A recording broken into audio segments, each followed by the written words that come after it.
अस्सलाम वालेकुम viewers, welcome in a new session. आज हम डिस्कस करेंगे कि निकाह क्या होती है, निकाह नामे को रजिस्टर करवाना जरूरी होता है कि नहीं, अगर निकाह नामे को रजिस्टर ना करवाए तो कौन सी कॉन्सिक्वेंसेस, कौन सी मुश्किलात दरपेश आ सकती है किसी को। तो सबसे पहले जो निकाह होता है वो बेसिकली होता क्या है। आम अल्फाज में हम कहते हैं हिजाब व कबूलियत।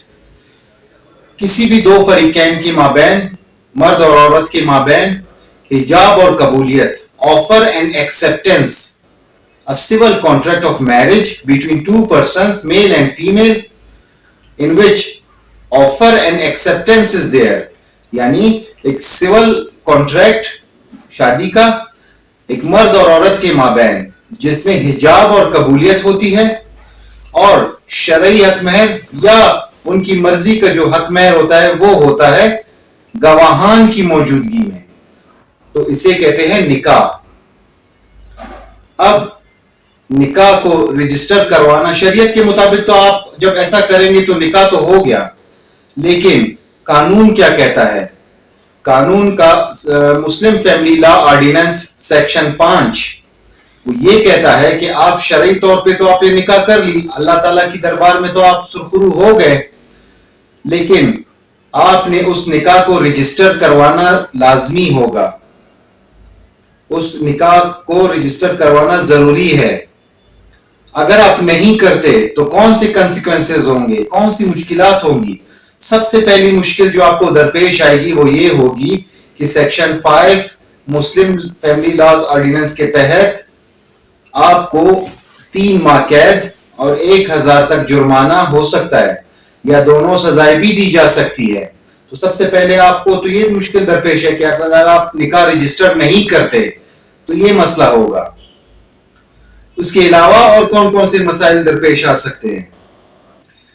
इसके अलावा बाज औकात जो रन अवे मैरिजेस होती हैं, जो लोग बाग की शादी करते हैं या चुप की शादी करते हैं, उनको भी ज्यादातर ये मसाइल दरपेश आ सकते हैं। वो क्या होता है, तमाम तर जो कार्रवाई करते हैं वो फर्जी करते हैं, वो कि उठा के किसी बंदे को गवाह बना दिया, फिर बाद में जब मुश्किल दरपेश आती है फिर वो गवाह ढूंढना मुश्किल हो जाता है, उनके लिए गवाह नहीं होता, और वो जो निकाहनामा एक फर्जी निकाहनामा होता है वो चैलेंजेबल होता है। बाज़ औक़ात औरत चैलेंज करती है कि भाई नहीं, मेरा तो कोई निकाह नहीं हुआ इसके साथ, क्योंकि वो निकाहनामा रजिस्टर्ड नहीं होता। निकाहनामा तो बनाया होता है, एक फर्जी निकाहनामा तो मौजूद है, निकाह तो आपने किया होता है, लेकिन वो रजिस्टर नहीं होता। आप पे बाज़ औक़ात जो जिना का पर्चा है, बाज़ औक़ात मुकर जाते हैं पार्टीज आपस में कि नहीं हमारा निकाह नहीं हुआ। बाज़ औक़ात खातून मुकर जाती है कि नहीं, मेरा निकाह जो हुआ था वो गन पॉइंट पे हुआ था, और आपके खिलाफ जो है ना जिना का पर्चा भी हो सकता है। तो इस तरह की मुश्किलात से बचने के लिए आपने निकाहनामे को रजिस्टर करवाना जरूरी है। अब निकाहनामे को रजिस्टर कहां करवाए, तो यूनियन काउंसिल, जो मुतल्लिका यूनियन काउंसिल होगा जहां पे आप रिहायश पजीर होंगे, वहां पे जो या निकाहख्वाह जो होता है वो रजिस्टर्ड निकाहख्वाह होता है। कहां पे, यूनियन काउंसिल का। उसमें वो एक निकाहनामे का जो परफॉर्मा है उसकी जो तमाम कॉलम्स है वो बाकायदा तौर पे वो फिल अप होंगे, कोई कॉलम खाली नहीं छोड़ा जाएगा। तमाम जो कॉलम्स होंगे वो 1 बाय 1 फिल अप होंगे। जब फिल होंगे तो वो उसको अटेस्ट करेगा और यूनियन काउंसिल के ऑफिस में उसकी रजिस्ट्रेशन होगी। उसकी 3 कॉपियां बनाई जाएंगी, एक खातून की फैमिली को दी जाएगी, एक कॉपी जो दूल्हा होगा उसकी फैमिली को दी जाएगी, और एक यूनियन काउंसिल में बतौर रिकॉर्ड रखी जाएगी।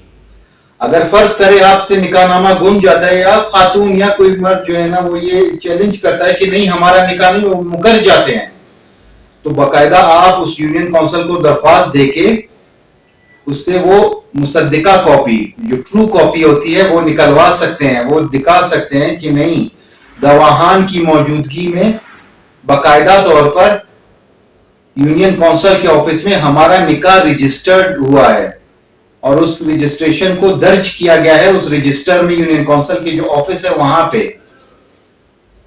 तो جب نکاح کا ٹائم ہوتا ہے تب آپ نے کیا کیا کرنا ضروری ہوگا؟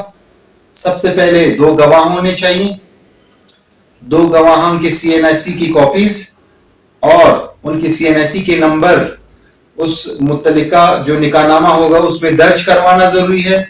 جو نکاح خواہ ہوگا اس کے CNSE کی کاپی، اور اگر CNSE کی کاپی نکاح خواہ کی نہیں ہے تو اس کے CNSE نمبر اور اس کا سٹیمپ اور سگنیچر وہ لگے گا اس کے اوپر. اور دلہن کی طرف سے بھی سیم پروسیجر ہے. اور جو شرعی حق مہر ہوگا، بعض اوقات لوگ شرعی حق مہر رکھتے ہیں اور بعض اوقات شرعی حق مہر نہیں، اپنی مرضی سے حق مہر طے کیا جاتا ہے. وہ تمام شرط اور شرائط لکھ کر اس کو یونین کونسل کے آفس میں رجسٹر کروائیں تاکہ اس طرح کے جو معاملات ہوتے ہیں ان سے آپ بچ سکیں. تو اگر کسی کو کوئی سوال پوچھنا ہو تو کمنٹ سیکشن میں وہ سوال کر سکتا ہے اس حوالے سے. اور اگر کسی نے چینل کو سبسکرائب نہیں کیا تو چینل کو پلیز سبسکرائب کریں. انشاءاللہ ملتے ہیں نیکسٹ ویڈیو میں اسی طرح کی ضروری معلومات کے ساتھ. See you in the next time. Thank you very much.